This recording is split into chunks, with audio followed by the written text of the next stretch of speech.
Hello students. तो आज है हमारा day 6 of our 15 days marathon.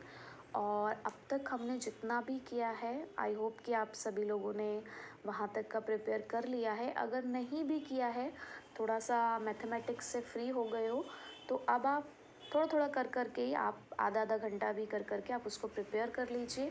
क्योंकि मैंने आपको लास्ट वीडियो में ही बताया था कि अब जो हमने 5 चैप्टर्स कर लिए हैं तो पासिंग लाइक मार्क्स हो चुके हैं। लेकिन एज आई ऑलवेज सेड कि हमारा जो टारगेट है वो कुछ और ही है। तो पहले हमने अपने आप को सिक्योर कर लिया है, अब हम उस टारगेट की तरफ चल रहे हैं। अपना हमारा डायरेक्शन हमें पता है, हमें उसकी तरफ चलना है। तो उसके लिए आज डे 6 में हमें करना है बिजनेस एनवायरनमेंट का चैप्टर कंप्लीट। और ये तो एक ही दिन का चैप्टर है, एक ही दिन क्या आधा पौने घंटे का ही चैप्टर है। अगर आप ढंग से इसे पढ़ें तो ये उतने में ही कंप्लीट हो जाएगा। ठीक है, तो स्टार्ट करते हैं। सबसे पहले the meaning of business environment. Environment जब भी हम सुनते हैं तो आप कोई अपने आसपास के इन्वायरमेंट को कंसिडर करते हो, बट उसके आगे एक वर्ड जुड़ गया है बिजनेस एनवायरनमेंट।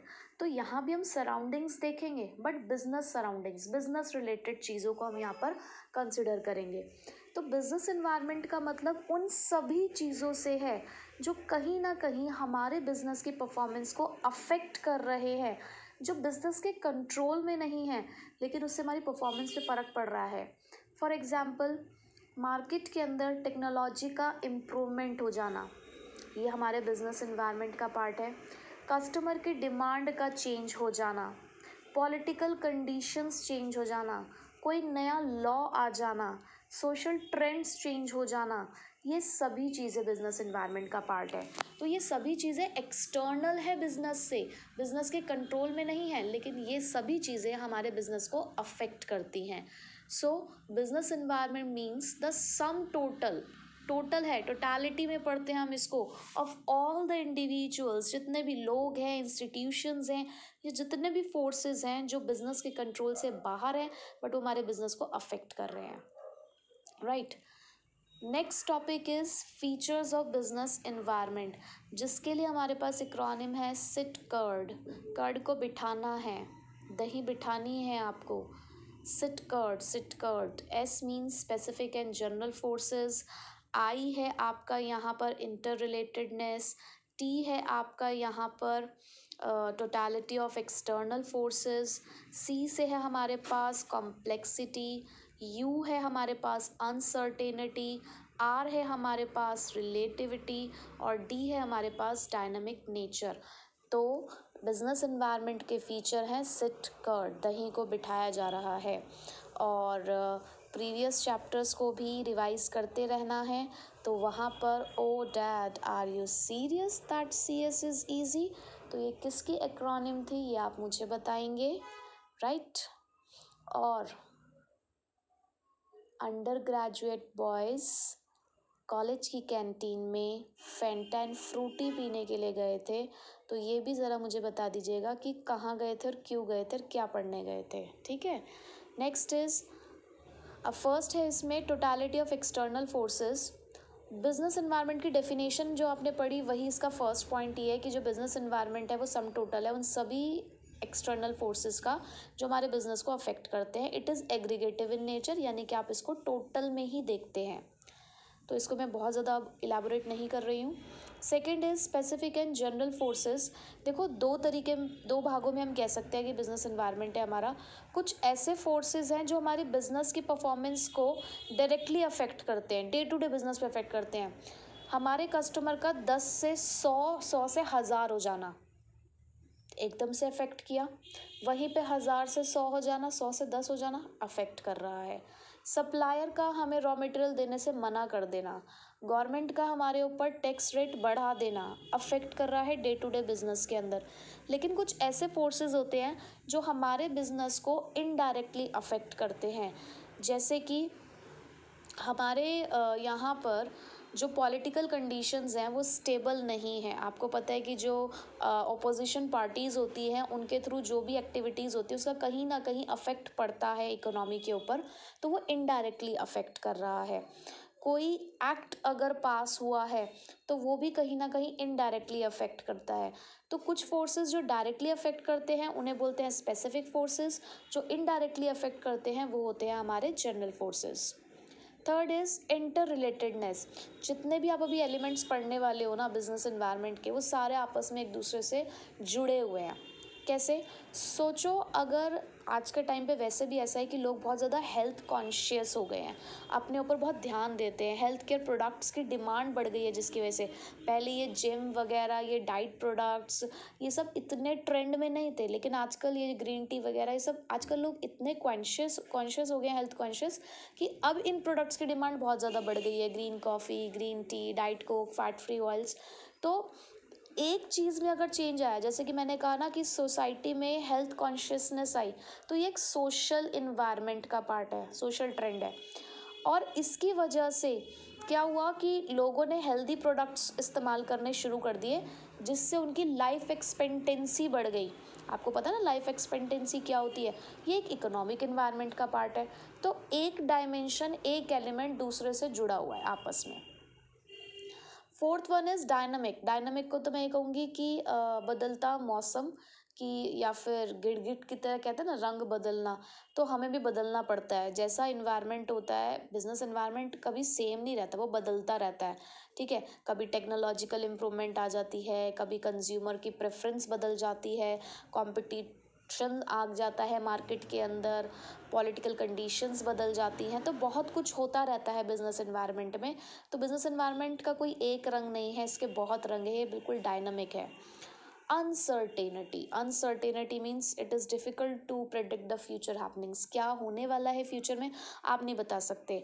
ये जिन सैनिटाइज़र को अभी पीछे जब कोरोना आया था, तो अचानक से जब मास्क और सैनिटाइज़र्स की डिमांड बढ़ गई थी, तो एक जोक चलने लग गया था कि सैनिटाइज़र्स और मास्क की गवर्नमेंट जॉब लग गई है, जिनको कोई पूछता तक नहीं था, आज उन्हीं को ही सबसे ज़्यादा पूछा जा रहा है। और अब देखो, जब से कोरोना, मैं ये नहीं कहूँगी बिल्कुल ख़त्म हो गया है, बट कम हो गया है, तो फिर से गया। जो बिज़नेस इतना ज़्यादा चलने लग गया था, वो फिर से डाउनफॉल में आ गया। तो आप कुछ नहीं कह सकते कि हो सकता है कल को फिर से वो वायरस आ जाए, तो फिर से उसकी डिमांड बढ़ जाए। तो फ्यूचर में क्या होने वाला है इसके बारे में हम प्रिडिक्ट नहीं कर सकते, प्योरली हम प्रिडिक्ट नहीं कर सकते, अनसर्टेन है। कॉम्प्लेक्सिटी। बिजनेस एनवायरनमेंट कोई इतना आसान नहीं है बिजनेस एनवायरनमेंट को समझना, क्योंकि इसके अंदर बहुत सारे फैक्टर्स हैं। एक फैक्टर का दूसरे फैक्टर पे फ़र्क भी पड़ता है। तो अगर आप इसको एक साथ पढ़ने की कोशिश करोगे ना, तो आप नहीं पढ़ पाओगे। हमने इसको पार्ट्स में डिवाइड पढ़ना है, पार्ट्स में डिवाइड करके पढ़ना है। तो हमने इनको 5 डायमेंशन से बांटा है, और वन बाय वन हम उन डायमेंशंस को पढ़ेंगे, क्योंकि हमें जानना है कि एक का जो इम्पैक्ट है वो दूसरे पे क्या शो करता है, एक के अंदर चेंजेस दूसरे के अंदर क्या चेंज लेकर आएंगे, वो हमें एक एक करके पढ़ना पड़ता है। रिलेटिविटी। बिजनेस एनवायरनमेंट टोटली एक रिलेटिव कंसेप्ट है। हर country to country, region to region ये अलग अलग होता है। ज़रूरी नहीं है कि जो कंडीशंस यहाँ पर बिजनेस की हो वही सेम कंडीशन अमेरिका में भी हो, जापान में भी हो। सब जगह डिफरेंट सिचुएशंस हैं। तो यहाँ पर एक एग्जांपल दिया गया कि जैसे साड़ीज़ होती हैं, साड़ीज़ की डिमांड इंडिया में ज़्यादा है, क्योंकि हमारे कस्टम का पार्ट है। बहुत सारी जगहों पे, बहुत सारे रिलीजन्स के अंदर या बहुत सारे प्रोफेशंस के अंदर हम इसको कैरी करते हैं। बट इसकी डिमांड अगर मैं फ्रांस में देखूँ तो ऑलमोस्ट नील है, क्योंकि वहाँ पर उन लोगों को ये चीज़ नहीं चाहिए, क्योंकि उनके कस्टम का पार्ट नहीं है। तो रिलेटिव है, जैसा आपको दिख रहा है सराउंडिंग के अंदर सिचुएशन, वैसा ही बिजनेस एनवायरनमेंट निकल कर आता है। तो ये 7 हमारे बिजनेस एनवायरनमेंट के फीचर्स हैं, जिसके लिए सिट कर्ड को बिठाना है। ओके, सो अब हमारा टॉपिक है importance of business environment. Importance of business environment, just crop it. Importance of business environment, just crop it. ये है इसके acronym, crop it. C means coping with rapid changes. R है फॉर रिसोर्सेज, यानी कि tapping the useful resources. O है आपका first point वाला, opportunities. P है planning and policy formulation. I है इम्प्रूविंग द बिजनेस परफॉर्मेंस। और टी है थ्रेट्स। ठीक है, सो importance of business environment, crop it. अब फर्स्ट पॉइंट क्या कहता है इसका? It enables the firm to identify the opportunities and getting the first mover advantage. क्या मतलब है इसका लाइन का? सबसे पहले तो what is the meaning of opportunities? Opportunities को कहा गया that these are the positive external trends, यानी कि ये वो एक्सटर्नल ट्रेंड्स हैं जो हमारे बिजनेस के परफॉर्मेंस को इम्प्रूव करता है। अगर हम टाइम से अपॉर्चुनिटी आइडेंटिफाई कर लें तो हम वो पहले होंगे जो उस अपॉर्चुनिटी को ग्रास्प कर लेंगे instead of losing it to the competitor. यानी कि हमारा कॉम्पिटिटर हमसे पहले इस चीज़ के बारे में सोचे, हमें सोच लेना है। फॉर एग्जाम्पल, आपने देखा कि किसी एक पर्टिकुलर एरिया के अंदर बहुत सारा जो स्टूडेंट क्राउड है वो होकर गुजरता है। अब स्टूडेंट, जैसे कि बहुत सारे कोचिंग सेंटर हैं किसी एक पर्टिकुलर एरिया के अंदर, बहुत सारा क्राउड वहाँ से होकर गुजरता है। तो आपने एक नीड आइडेंटिफाई करी कि क्यों ना यहाँ पर एक स्टेशनरी की शॉप खोल ली जाए। तो आपने स्टेशनरी की शॉप खोली। आपने अपने कॉम्पिटिटर से पहले ये काम करना, आपने देखा कि आसपास ऐसी कोई भी स्टेशनरी की शॉप नहीं है। थोड़े टाइम बाद आपको ये रियलाइज़ हुआ कि कोई प्रिंट आउट निकालने की भी शॉप नहीं है, फ़ोटो स्टेट करने की भी शॉप नहीं है। तो आपने एक ऐसी ही मशीन अपने यहाँ पे लगा दी और धीरे धीरे क्या हुआ कि कस्टमर बेस आपका बढ़ता चला गया कि क्योंकि और आपका जो बिहेवियर था वो इतना अच्छा था उन बच्चों के साथ कि बच्चे आप ही की शॉप पर आना पसंद करते थे। हो सकता है आपके बराबर में फिर किसी और ने भी सेम शॉप ओपन करी हो, बट जैसे ही वो कुछ चेंज करने वाला होता था, आप अपने यहाँ पर पहले से ही वो चेंज कर लेते हैं, आप पहली अपॉर्चुनिटी को आइडेंटिफाई कर लेते हैं। आपने देखा बच्चे 3-4 घंटे पढ़ के बाहर निकलते तो उनको थोड़ी सी भूख भी लगती है, तो आपने क्या किया, साथ में पेटीज़ और कोल्ड ड्रिंक भी रखना शुरू कर दिया कि इससे पहले आपका कॉम्पिटिटर उस बात को सोचे, आपने सोच लिया, आपने उस अपॉर्चुनिटी को ग्रास्प कर लिया। तो बिजनेस इन्वायरमेंट ही तो ये सब चीज़ें सिखाता है।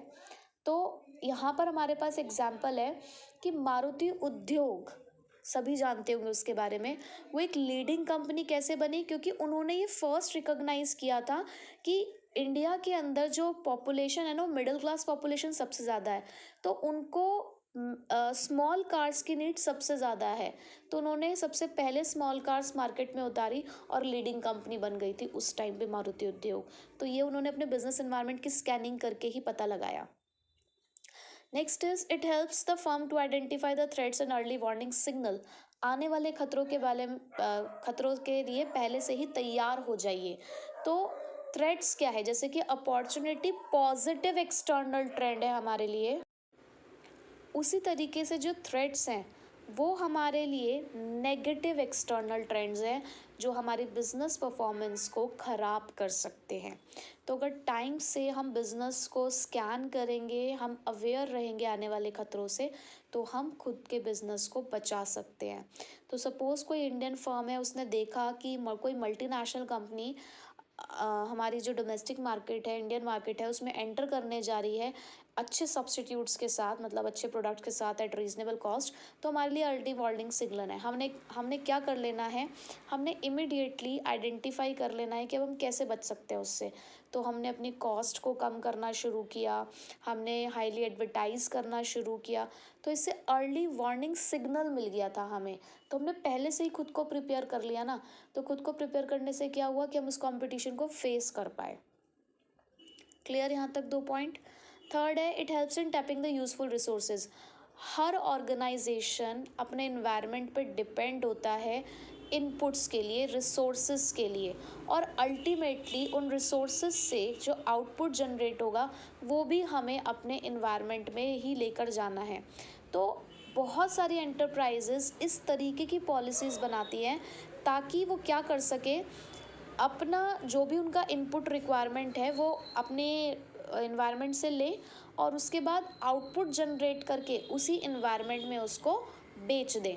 तो ये तभी पॉसिबल है जब आपको बिजनेस इन्वायरमेंट की पूरी नॉलेज होगी, जब आपको ये पता होगा कि आपके प्रोडक्ट की डिमांड किस डायरेक्शन में जानी है, आपको जो इनपुट चाहिए वो आपको कहाँ से मिलेगा। तो इसीलिए बिजनेस इन्वायरमेंट हमें यूज़फुल रिसोर्सेज को लेने में मदद करता है। Next is it helps in कॉपिंग with the rapid changes. कॉपिंग means उस चीज़ के साथ लड़ना। कॉपिंग मतलब तो वैसे लड़ना या उस कदम से कदम मिलाकर चलना भी होता है। तो आपने अभी पढ़ा फीचर में कि बिजनेस एनवायरनमेंट टोटली डायनामिक है, कॉम्प्लेक्स है, और ये इतना ज़्यादा फास्ट पेस से चेंज होता है कि कई बार हम इसको नहीं प्रिडिक्ट कर पाते। हम प्रिपेयर ही नहीं हो पाते हैं।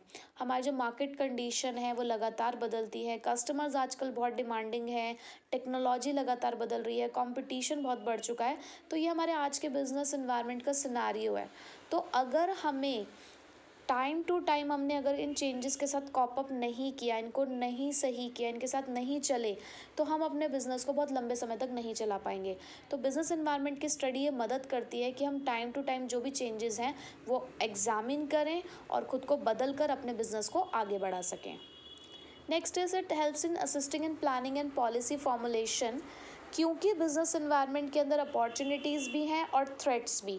तो अपॉर्चुनिटीज़ तो हमारी मदद करते हैं कि हमें आगे की प्लानिंग क्या करनी है, हमारा फ्यूचर कोर्स ऑफ एक्शन क्या होगा।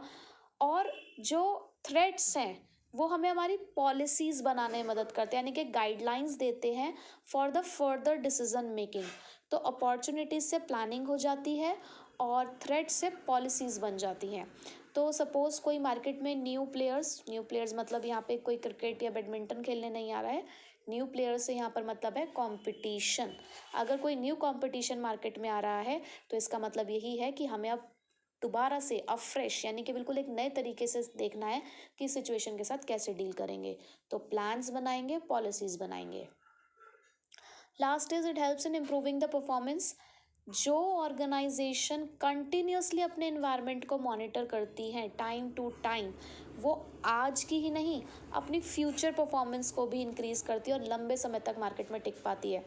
जब पहले ब्लैक एंड वाइट टीवी आया करते थे, राइट, और आज आप और बहुत बड़े बड़े मोटे मोटे से हुआ करते थे, हमारे साथ साथ हमारे जो सामान है ना वो भी हेल्थ कॉन्शियस हो गए, स्लिम होते जा रहे हैं वो भी। तो और आज के टीवी को आप देख लो तो कितना डिफरेंस है ना। अगर वो कंपनीज वही पुराना टीवी बनाती रहती तो क्या आज वो सक्सेसफुल हो पाती? नहीं। वो उन्होंने समय के साथ खुद को बदला कि पहले वैसा टीवी चलता था, फिर टेक्नोलॉजी बदली तो उन्होंने भी अपने प्रोडक्ट्स के अंदर चेंजेस लेकर आए, तो आज वो यहाँ पर आके खड़े हो पाए हैं ना।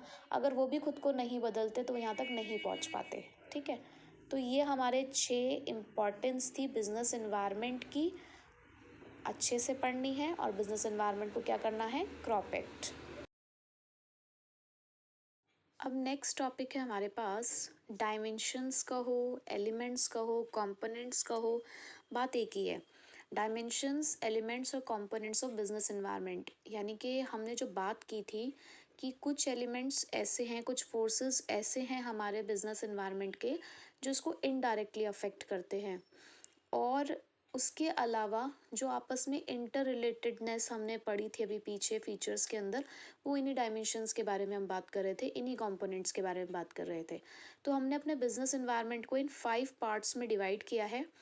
पेस्ट एल, पी है पॉलिटिकल इन्वायरमेंट, ई है इकोनॉमिकल इन्वायरमेंट, एस है हमारा सोशल इन्वायरमेंट, टी है टेक्नोलॉजिकल इन्वायरमेंट और एल है हमारा लीगल इन्वायरमेंट।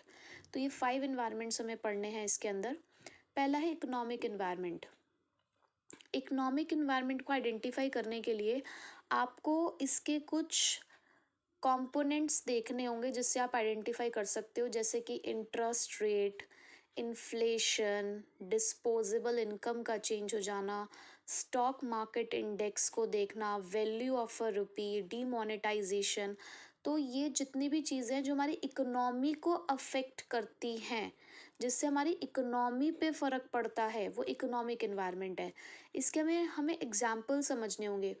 जैसे कि मैंने कहा कि किसी की डिस्पोजेबल इनकम बढ़ गई। डिस्पोजेबल इनकम का मतलब होता है वो इनकम जो हम सभी टैक्सेस को पे ऑफ करने के बाद जो हमारे हाथ में इनकम बचती है फॉर आवर पर्सनल एक्सपेंसेस, उसको हम बोल सकते हैं डिस्पोजेबल इनकम। वैसे तो डिस्पोजेबल इनकम है एक अच्छा खासा कंसेप्ट, बट अभी आप इन शॉर्ट इसको ऐसे ही समझ सकते हो कि डिस्पोजेबल इनकम क्या है, हमारी जेब का पैसा जो हम खर्च कर सकते हैं। तो अगर किसी की डिस्पोजेबल इनकम जो है वो इंक्रीज़ हुई है क्योंकि जीडीपी यानी कि कंट्री की जो जीडीपी इंक्रीज़ हुई है उसकी वजह से, तो इसका मतलब क्या है, जब लोगों के हाथ में पैसा जितना ज़्यादा आता है उतना ही ज़्यादा वो डिमांड करते हैं।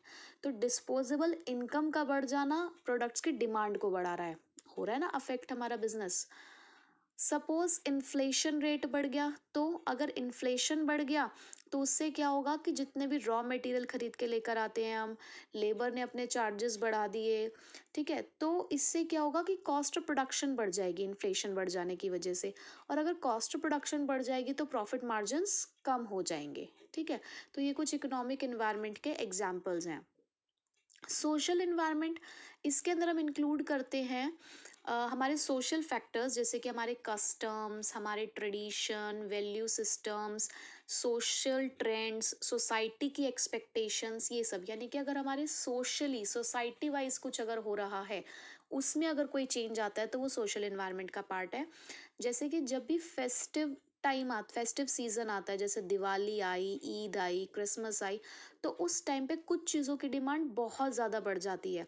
जैसे कि अभी होली का फेस्टिवल गया है, ठीक है, तो उस टाइम पे क्या होता है कि ये जैसे कि होली के टाइम पे गुजिया जो है वो बहुत ज़्यादा बेची जाती है, कलर्स हो गए, तो और आजकल वो टी शर्ट्स वगैरह चलती हैं होली वाली, तो इन सब चीज़ों की डिमांड अचानक से बढ़ जाती है। जैसे ही सीज़न गया, मतलब फेस्टिवल गया, तो उसे तुरंत वो डिमांड कम हो जाती है। ऐसे ही ईद आएगी तो ईद के टाइम पे नए नए कपड़ों की, मिठाइयों की, जो भी उस टाइम पे चीज़ें इस्तेमाल होती हैं, फ्रूट्स की, उन सब की डिमांड बहुत ज़्यादा बढ़ जाती है पर्टिकुलर एरियाज़ के अंदर। जैसे ही वो फेस्टिवल जाता है तो धीरे धीरे कम हो जाती है। तो सोशल इन्वायरमेंट हमारा यही बताता है कि ये जो हमारे सोसाइटी में चेंजेस आते हैं उसका हमारे बिजनेसेस पे क्या फ़र्क पड़ता है। ऐसे ही वही जो हमने हेल्थ फिटनेस ट्रेंड वाला तो पढ़ा ही था कि लोगों के अंदर आजकल बहुत ज़्यादा हेल्थ अवेयरनेस आ चुकी है, तो जो फिटनेस प्रोडक्ट्स हैं, डाइट प्रोडक्ट्स हैं, ऑर्गेनिक प्रोडक्ट्स हैं, इनकी डिमांड मार्केट में बढ़ गई है। देन टेक्नोलॉजिकल इन्वायरमेंट, इसको पहचानना सबसे आसान होता है। जहाँ टेक्नोलॉजी के बारे में बात हो, इसका मतलब टेक्नोलॉजिकल इन्वायरमेंट है। तो टेक्नोलॉजिकल इन्वायरमेंट के अंदर वो सारी साइंटिफिक इम्प्रूवमेंट्स आती हैं कि आजकल हमारे प्रोडक्ट्स को मैन्युफैक्चर करने के बहुत सारे नए नए मेथड्स और उनमें बहुत सारी इनोवेशंस आ चुकी हैं, नई नई टेक्निक्स आ चुकी हैं बिजनेस को चलाने की। जैसे कि पहले जब हम रेलवे टिकट्स बुक करते थे तो हमें लंबी लंबी लाइनों में खड़ा होना पड़ता था, फिर उसके बाद एजेंसीज के थ्रू ये काम कराना हमने शुरू किया, और आजकल तो ऐसा हो गया है कि हम खुद ही अपने आप बुक कर लेते हैं। मूवी टिकट्स बुक करनी होती थी तो उसके लिए भी पहले हमें जाके टिकट खरीद के लेकर आना पड़ता था, आजकल वो काम भी सारा ऑनलाइन होने लग गया। हर चीज़ हम आजकल अपने फ़ोन पे बैठ के देख सकते हैं। हम ऑनलाइन प्रोडक्ट्स देखते हैं, कंपनीज़ की वेबसाइट्स पे जाते हैं, उनके प्रोडक्ट्स देखते हैं, फीचर्स देखते हैं, प्राइस देखते हैं, आजकल हम सब कुछ अपने मोबाइल फ़ोन पर ही देख सकते हैं। तो ये सब कैसे पॉसिबल हो पाया है? टेक्नोलॉजिकल इन्वायरमेंट की वजह से। देन पॉलिटिकल इन्वायरमेंट के अंदर सारी पॉलिटिकल कंडीशंस, जैसे कि किसी कंट्री में पीस, स्टेबिलिटी, एक गवर्नमेंट का एटीट्यूड किसी एक पर्टिकुलर बिजनेस के टूवर्ड्स, वो सब चीज़ें हमारे बिजनेस को अफेक्ट करता है। जैसे कि आज अब जैसे दिवाली आती है तो पहले के टाइम पे दिवाली के टाइम पे जो क्रैकर्स वगैरह होते थे उनकी बहुत ज़्यादा डिमांड हुआ करती थी। लेकिन जब से क्रैकर्स बैन हो गया, यानी कि हमारे जो गवर्नमेंट है उनका क्रैकर्स के लिए जो एटीट्यूड है वो नेगेटिव हो गया है, तो उनकी डिमांड फॉल हो गई है, मतलब बंद ही हो गया ऑलमोस्ट बिजनेस। तो पॉलिटिकल एटीट्यूड कैसा है किसी एक बिजनेस के लिए, ये भी बहुत मायने रखता है बिजनेस की परफॉर्मेंस पर। तो अगर किसी कंट्री में पॉलिटिकल स्टेबिलिटी है तो वहाँ पर जो इन्वेस्टर्स होते हैं उनको कॉन्फिडेंस बिल्डअप होता है, ज़्यादा से ज़्यादा इन्वेस्टर उस कंट्री में इन्वेस्ट करते हैं, बिजनेसेस में पैसा लगाते हैं। लेकिन अगर कोई ऐसी कंट्री है जिनका जो पॉलिटिकल कंडीशन है वो स्टेबल नहीं है, मतलब जैसे हिलती रहती है गवर्नमेंट, कभी कोई, तो ऐसे में इन्वेस्टर ऐसी कंट्री के अंदर बिजनेस या ऐसे कंट्री के बिजनेसेस के अंदर पैसा लगाना नहीं चाहता, उनका कॉन्फिडेंस शेक कर जाता है, यानी कि हिल जाता है। उसके अलावा अच्छा, ये पॉलिटिकल इन्वायरमेंट के अंदर हम उसका एग्जाम्पल भी ले सकते हैं, जैसे कि जब इकोनॉमिक रिफॉर्म्स आए थे 1991 के अंदर, तो उससे पहले जो हमारी गवर्नमेंट थी उनका एक नेगेटिव एटीट्यूड था फॉरेन ट्रेड के टूवर्ड्स, ग्लोबलाइजेशन नहीं था उस टाइम पे। लेकिन जब 1991 के बाद एलपीजी की पॉलिसी आई तो एक पॉजिटिव एटीट्यूड हमें देखने को मिला गवर्नमेंट ऑफिशियल्स का, तो उससे फिर बहुत सारी चीज़ों का जो इम्पोर्ट एक्सपोर्ट था वो बढ़ गया था, ठीक है। उसके बाद है लीगल इन्वायरमेंट। लीगल इन्वायरमेंट का मतलब होता है कि बहुत सारे ये जो लॉज वगैरह गवर्नमेंट पास करती है, चाहे वो लोकल अथॉरिटीज़ के थ्रू हो या स्टेट और सेंट्रल गवर्नमेंट के थ्रू हो, तो जितने भी लॉ या एक्ट पास किए जाते हैं वो लीगल इन्वायरमेंट का पार्ट होते हैं। अगर कोई इन लॉ को नहीं फॉलो करता है तो आप बिजनेस प्रॉब्लम में आ सकते, लीगल प्रॉब्लम में आ सकते हो, सॉरी। बहुत सारे एक्ट्स जैसे कि competition act, consumer protection act पढ़ चुके हैं हम पीछे, 1986 पहले था, अब हमारा 2019 हो चुका है। वो कंपनीज एक्ट भी हमारा चेंज होके अब 2013 हो चुका है। तो जितने भी ये एक्ट हैं ये लीगल इन्वायरमेंट के पार्ट हैं। आपने बहुत सारे जो पैकेट्स होते हैं उसके पीछे बहुत सारी स्टैचुरी वार्निंग भी देखी होंगी, तो वो सब लीगल इन्वायरमेंट का पार्ट है। जैसे कि अगर अल्कोहलिक बिवरेजेस की एडवर्टाइजमेंट नहीं आती क्योंकि वो प्रोहिबिटेड है। सिगरेट का जो पैकेट होता है उसके ऊपर लिखा होता है cigarette smoking is injurious to health, तो ये लीगल इन्वायरमेंट का पार्ट है कि आपको ये वार्निंग देनी है। फिर सामने वाला अपनी सेहत का ख्याल रखे या ना रखे वो उनकी मर्जी है, लेकिन हमारी ड्यूटी बनती है, ये लीगली आपके ऊपर बाउंडेड है कि आपको प्रोवाइड करनी है इन्फॉर्मेशन, ठीक है। तो ये हमारे ख़त्म हुए 5 डायमेंशंस, और इसके आने के चांसेस हैं केस स्टडी में, चाहे वो 1 मार्क में आए चाहे 3 मार्क्स में आए, केस स्टडी आ सकती है इसकी। अब लास्ट हमारा टॉपिक डीमोनेटाइजेशन, इसके बारे में तो आप सबको पता है, इकोनॉमिक्स में भी आप पढ़ते हैं इसको। डीमोनेटाइजेशन का मतलब क्या होता है कि जब किसी मनी को लीगल टेंडर के स्टेटस से हटा दिया जाता है। लीगल टेंडर मनी वो मनी होती है जिसको गवर्नमेंट सपोर्ट करती है, जिसको government as a medium of exchange use होने की परमिशन देती है, उसे लीगल टेंडर मनी कहा जाता है। तो जो डीमोनेटाइजेशन आया था वो नवंबर 8 2016, आपको डेट याद रखनी है, नवंबर 8 2016 को डीमोनेटाइजेशन हुआ, अनाउंसमेंट हुई। हाई डिनोमिनेशन के जो उस टाइम पे नोट्स चल रहे थे 500 और 1000 के, उनको लीगल टेंडर के स्टेटस से हटा दिया गया था।